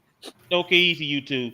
So that you will know whenever we stream. I want to thank Jamal. I want to thank Zach. I want to thank Garrick. I want to thank each and every one of you for joining us here in this barn. We got a loaded weekend ahead of us, ladies and gentlemen, and I am not kidding. The national championship, the participants will be decided this week. Mm-hmm. And we also got wild card getting ready to kick up in the NFL. So I'm so ready for Saturday. Yeah, you're just crossing your fingers and hoping that Houston loses to the Chargers, aren't you? Mm-hmm. Well, I'm still supporting my team. This could be Yeah. Well, of course, that's totally understandable. You're a Chargers fan. Yes. That is totally understandable, and we'll be here for happy hour. We'll be here for happy hour, and we'll bring some necessary salt just to be on the safe side, because you never know. It's better to be safe than sorry. With that in mind, Jacob, go ahead and take us home. I'm off. Thank you very much. Take care, guys. I'm off. What a way to kick off! What a way to kick off 2025 for us. Back on our usual spot on Tuesdays from our holiday break, and safe to say our happy hours showing that we're having a lot of fun doing this stuff, and safe to say here it's 2025 is kicked off with a bang in the sports world, to say the least. We got Ovi chasing a record that we never thought was going to be broken. We got the NHL is getting hot and heavy, getting ready for All-Star break. Same with the NBA, and of course, college basketball is having their fun. And before we get ready for the madness of March, it's safe to say when we get to there, oh Lord, we're gonna have a lot of fun with that. And of course, as we always know, college football playoffs is about to hit the Final Four. 2 teams is gonna make the march to Atlanta, Georgia, to fight for the right to hoist the coach's trophy and the national championship. And I trust me when I say this, you don't want to miss out this Saturday night. It's Friday night. We're under the lights between in Miami and Saturday in Texas. I should say Thursday and Friday, but that's just me. But nonetheless, also this weekend is of course wild card weekend. The playoffs are upon us. 14 teams have punched their tickets to January, but only one will hoist on the party in NOLA. And after this weekend, 8. Yes, indeed. The train has left the station. We're on the road. We're on the road, boys. There's no stopping until we get to NOLA. Trust me when I say this. After this weekend, we will be dropped down to the Elite Eight in the divisional round of the playoffs. And it's safe to say we might see some upsets. We might see some hard-hitting action, but we will not be satiated with the sports world, and we will be covering most of what happened on Wild Card Weekend and the semifinals of the college football playoffs this Sunday night. Happy hour number 5. If you don't want to miss us, please do us all a favor, subscribe to the VW Sports Podcast channel here. And if you like what you saw with episode 156, like the video and share it across all social media platforms. That being, of course, Facebook, Twitter, and Blue Sky. We don't touch TikTok and Instagram because, for one, Instagram is toxic for us, and 2, TikTok is about to be banned on the 19th anyway. Thank you very much. But yeah, and when you're subscribed, if you want to know when we go live from every Sunday and every Tuesday, 6 Eastern, 3 Pacific, here on our YouTube channel, then do us all a favor and hit the bell.